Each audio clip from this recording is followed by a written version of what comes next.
Hey y'all, welcome back to my channel.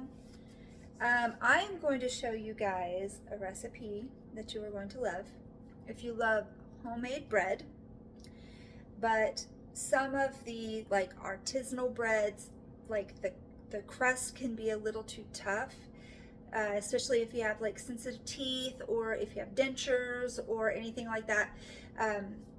As much as you may love the artisanal bread like that, you just really can't eat it very well.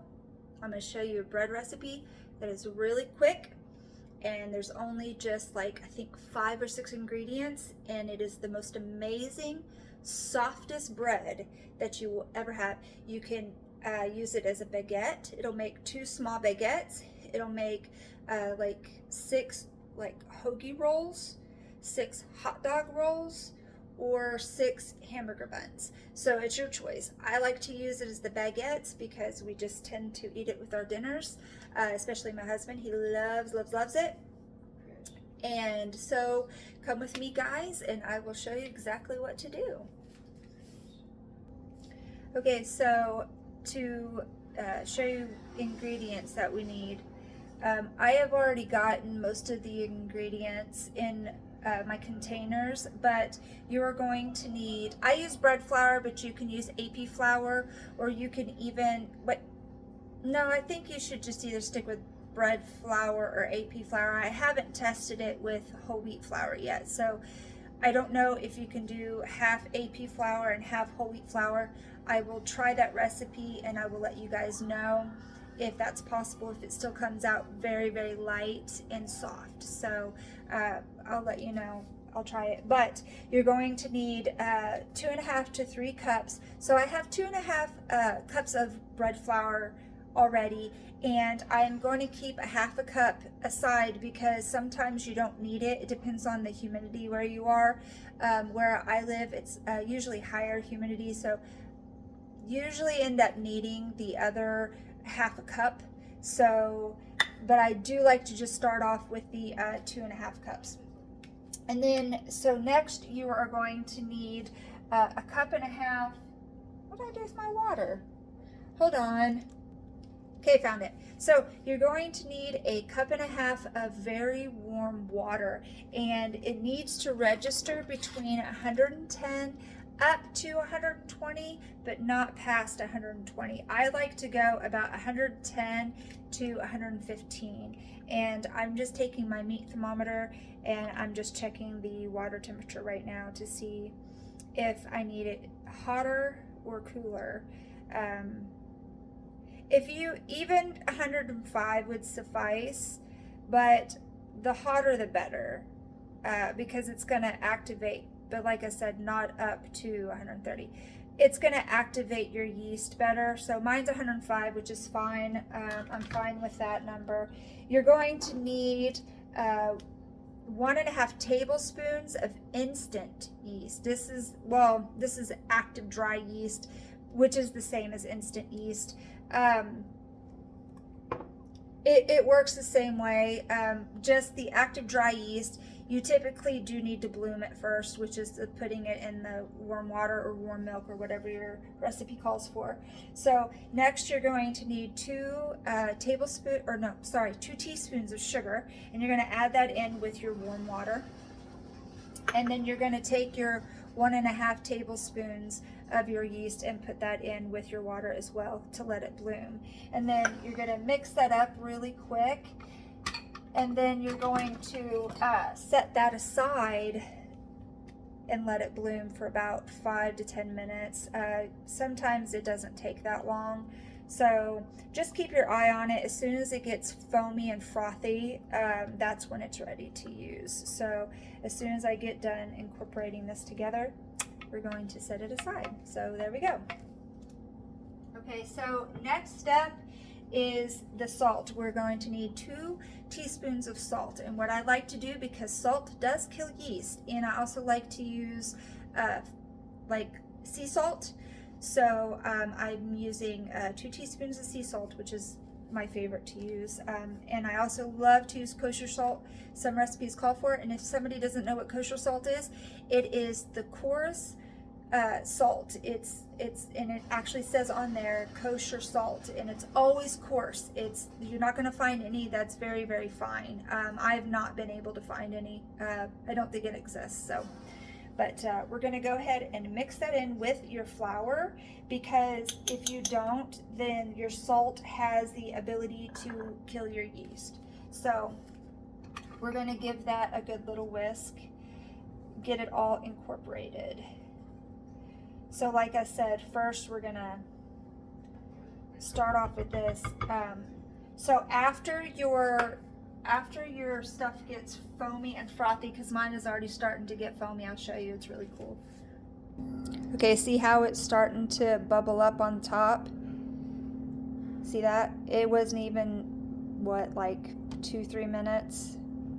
And right now, it's perfectly usable. I can go ahead and use it right now. So what I'm going to do is I'm going to transfer that into my big bowl. Okay, y'all, look at this. I only paused the video for literally less than a minute to readjust the camera, and look how much foam and froth has developed. Isn't that amazing? So we're going to go ahead and pour this in our bowl. And then I'm going to get I like to use a wooden spatula, something like this, to first start. Now, you can use a stand mixer or a handheld mixer to knead this, but be very careful with your stand mixer that you don't overdo it, because this requires it's going to be not sticky, but it's going to be a little tacky. Not to where it's like super sticking to your fingers, but it's still going to be a little bit tacky. But I'll show you guys what the texture needs to be. So I'm going to go ahead and get this incorporated and see if I need to add the other half a cup. Okay, so I can already tell you right now I am going to need some more of that half a cup. I'm going to start off with just 1/4 of a cup first, and then if I still need to add it, I will continue to add it, but I will show you what it looks like along the way. So this is how I know that it needs it, because it's very sloppy still, and so we need it to be just a little bit thicker of a consistency of dough. So I'm going to go ahead and add that. But before I do that, I forgot to tell you that you do need to get yourself a baking sheet with some parchment paper. So go ahead and get that ready and set aside, and that way whenever it comes time to, after you're done kneading your dough, you can transfer it with no issues. So I'm going to go do that really quick. This will be fine to set for a few seconds while I get that ready. Okay, so now I have my parchment paper and my baking sheet ready. I'm also going to go ahead and set my oven to 450 degrees.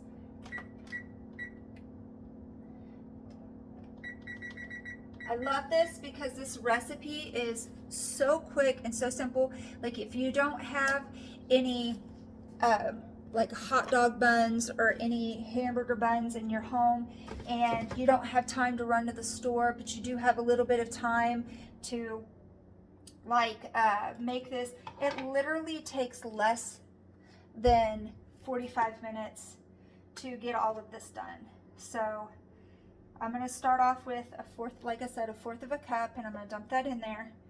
And after a bit, I actually like to use my hands to knead it. I know a lot of people don't like the texture of the dough, but I don't mind it. I love using my hands.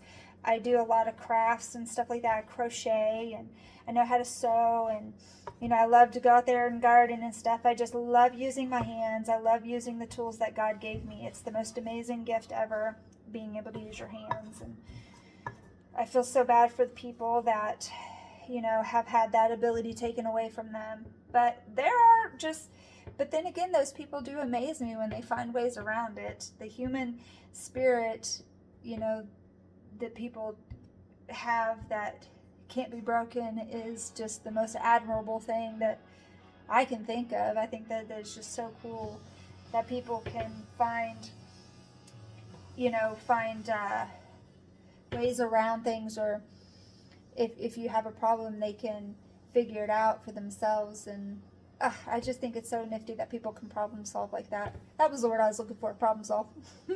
So I'm going to start kneading this. So this is what I have right now, which is like the consistency that I need. But as soon as I get the rest of it in, I might have to add the last fourth of a cup. We'll see. I will show you guys whenever I get there. Okay, so we are definitely still a little too wet. So the texture, as you can see, is very, very sticky and very, very wet, and this is not the texture I need. So, yep, I'm gonna have to go ahead and add the other fourth of a cup. That's only because our humidity is so, so high here, and if you're like in a place that has lower humidity, I doubt that you will need all 3 cups of flour, but I'll show you my progress here in a bit. Okay, I don't know if you noticed, but I've grabbed a chair to sit down and knead in my bowl. A lot of times, you know, people like to flour their work surface and knead on the work surface, but I just don't like to dirty up more stuff than I need to, so I usually just go ahead and continue to knead in the bowl. It's no different than having your stand mixer do it for you, you know what I mean? So I just sit there and I knead while it's in my bowl, and it cuts the cleaning time in half, and you don't have to worry about a big old flour mess everywhere. So, and it works very, very well, and it's more, in my opinion, it's a little bit more controlled because then I don't have to continue to scrape the counter to pick up any of the dough, and it's all in one little area. And I can sit down and put the bowl in my lap because like I've said before in other videos, I have disabilities where sometimes it makes it very difficult for me to stand or for me to walk sometimes. And I've had surgery on my left hip. I've got pins in there, and they're so big. They look like, in my opinion, bullet casings. That's how big they are. But so I like the convenience of having it in the bowl, and I can just go ahead and knead everything, get it to the consistency. Oh, and if you do need to add a little bit more flour, that's okay. Just make sure that you don't add any more than like maybe a tablespoon at a time, because you don't want your dough thick, and you don't want it, because then that's going to make your dough very dense, and you're not going to have a very pleasant, light and fluffy bread. So if you do need to add, just add no more than a tablespoon at a time, and then do your kneading. You know, make sure you get it really well incorporated, and if you still feel the need, you know, add a little bit more until you get the right consistency. And the more that you do this, the more you start to understand how dough responds and what it's supposed to feel like and what it's supposed to look like. And so whenever I first started making bread myself, I was very intimidated. So don't let this intimidate you. You know, it can be very intimidating not knowing something at first, you know, until you get to know it.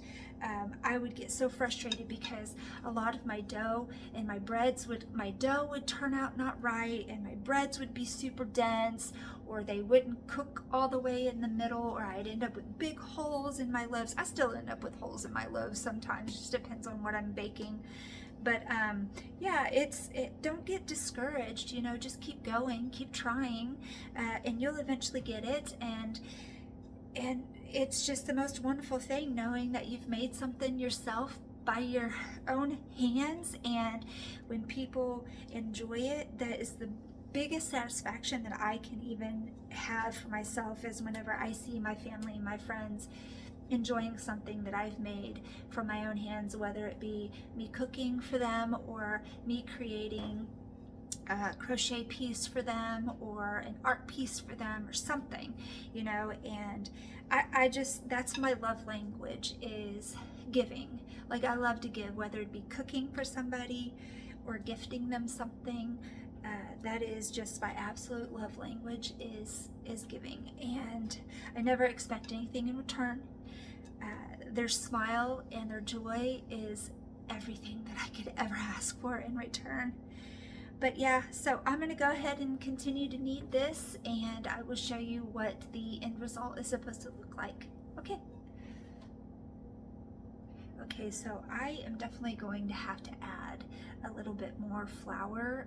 It's still a little too tacky. The texture's getting there, but it's still just a little too tacky. So I'm gonna add like a tablespoon or half a tablespoon, and see if that works. But I wanted to tell you guys about for one thing is I want to say is I don't know if anybody has ever explained to you why you need the bread. So you need it to produce gluten, and the gluten is what helps the bread rise with the yeast. So, and it also gives it the nice and airy texture. So that's why it's so important to knead your bread, because if not, then you would have just a very dense and very thick bread, and a lot of times it won't rise. So you would have like a very flat, very dense, thick bread. And two, as we were talking about gluten, did you know that I believe it was Poland, but let me look that up and I will correct myself if I'm wrong.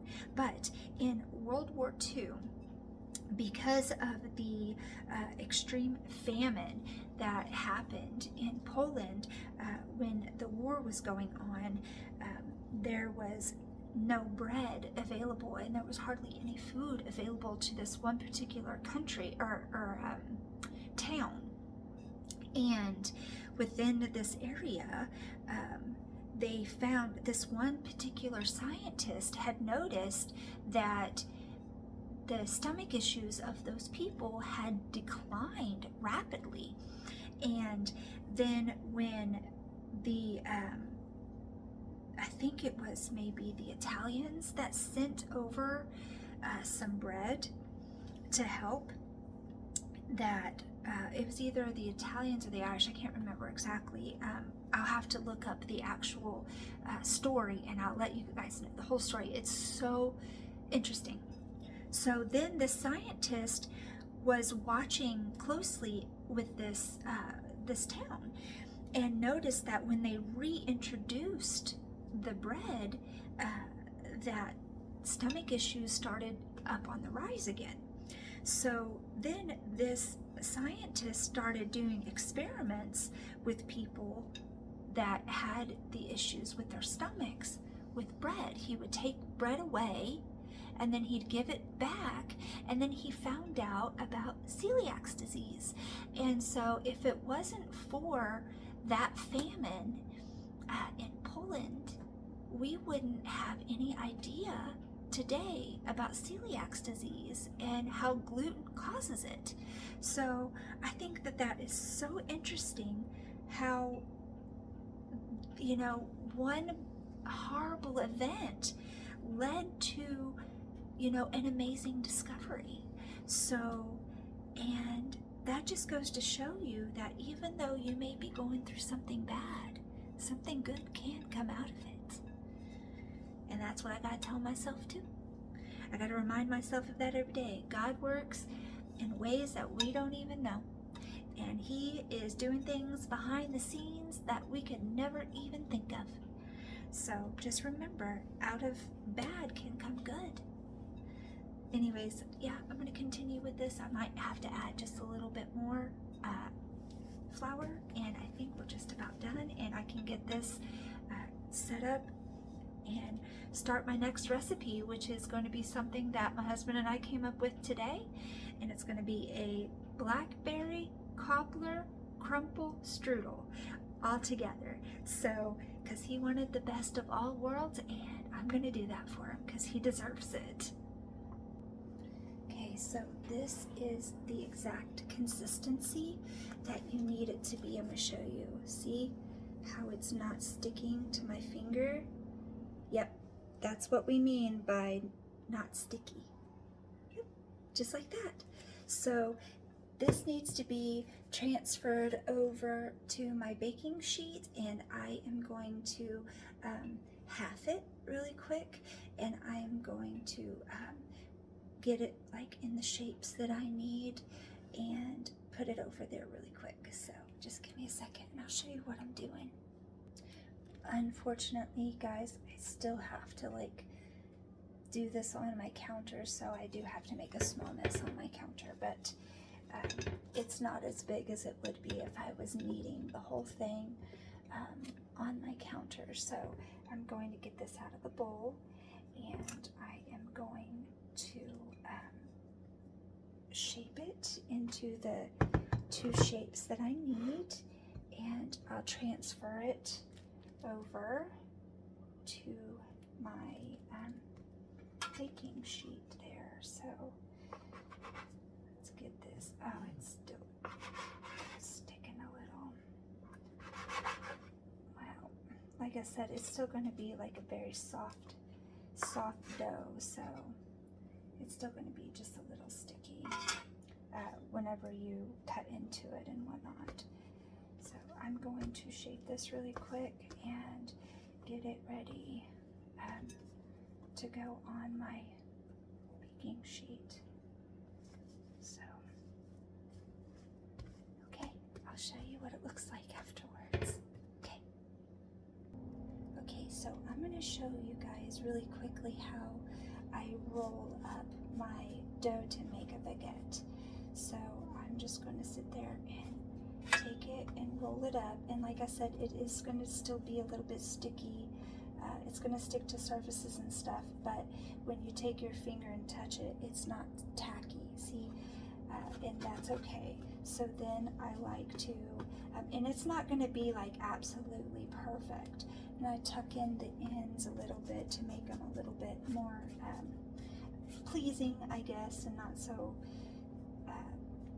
pointed, and then to where you can see the rolls, you know. So then I'm going to take this, and so it's rolled like this, and then I'm going to transfer it over onto my baking sheet. So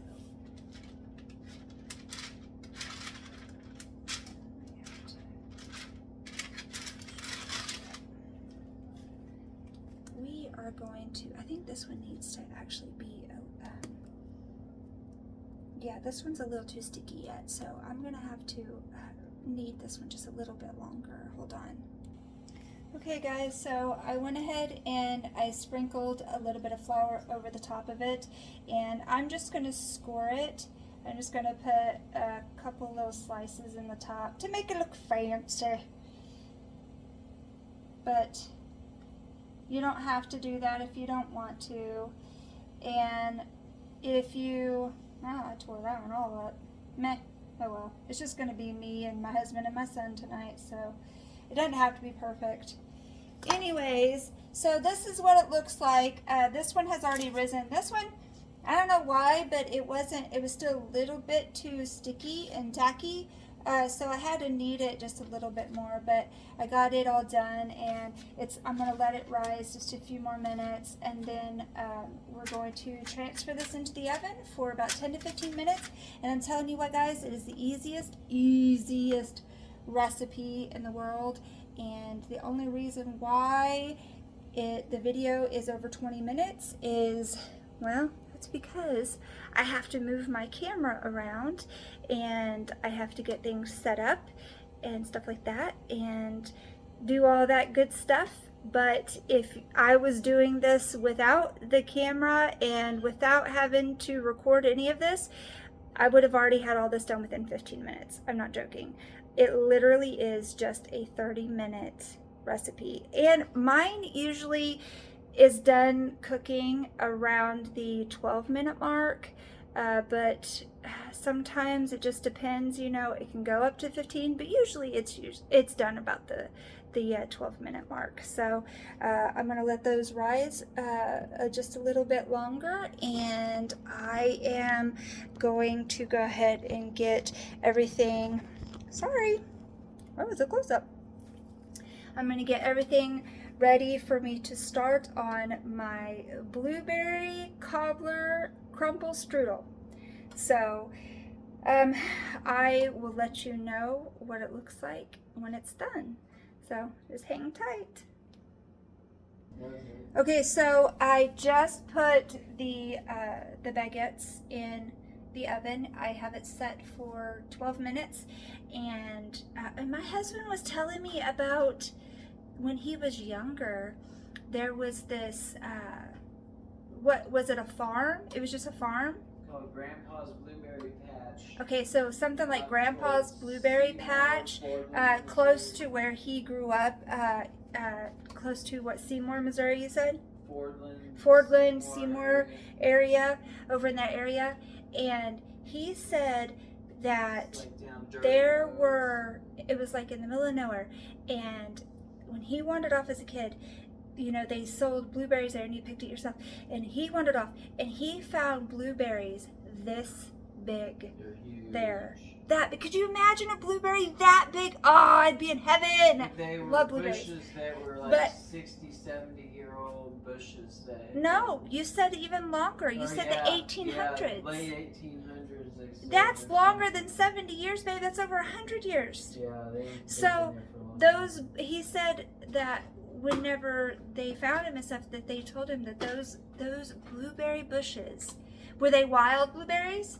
No, so they were ones that the original farmers there, like the settlers that had the blueberry patch back in the day, well, they let those go and hadn't maintained them, hadn't sprayed so basically them, they were wild. Anything. They had just let them go wild, but they were taken care of for, you know, a while. When they first were planted, they were taken care of, but then after a while they were wild. Those were the best ones. So, and there was no like pesticides, and they just grew wild after that. And he said that they were the biggest, sweetest blueberries that he'd ever seen. I don't know why they were like that big. Took care of the rest like that. I would love it, and he's trying to remember exactly how to get there so that way we could go. We'd have to go hike up out by Finley River. But yeah, it would be like in the middle of nowhere, like in the middle of the mountains. You know what I mean? Because we live down here in the Ozark Mountains. But yeah, so I would love that. That is so amazing. But anyways, I will let you guys know. I've got like 9 minutes left on this, and I'm going to get started on the setting up the ingredients, so that way whenever I show you the next recipe, that it will be ready to go for me. It'll be so much easier. Okay guys, it is done. I was in the middle of cleaning up because I like to clean as I go, and that way I don't have a huge mess at the end of the day. Oh, they're beautiful. I had to show you how beautiful this is. Okay, one is a little bit bigger than the other because I had a little bit more time to rise, but that's okay. We don't mind a bigger and a smaller. It's the taste and the texture that matters. Okay, I gotta show you guys. Hold on. Ah, just look how beautiful that is. Look at it. Just look at it. It's so beautiful. And you know they're done by when you go, and they sound hollow. Do you hear that? Listen again. Yep, that's how you know they're done. Oh, buddy. Fresh bread. It's the best. Well, that's it for this video. I hope you guys enjoyed it, and I hope you guys enjoyed some of the history behind figuring out celiac disease. If you want to know more information about that, just let me know in the comments, and I will get the information for whoever wants it, and I'll do a small video on it and educate you guys on all of that if you are interested. Anyways, I hope everybody has a safe day. I hope everybody enjoys their time with their family. And I hope everybody enjoys the fireworks. I am not a big fan, personally. If I'm being honest, I hate them. But that's only because the people where we live are rude and they're inconsiderate, and they will continue to blow fireworks off until 3 and 4 o'clock in the morning.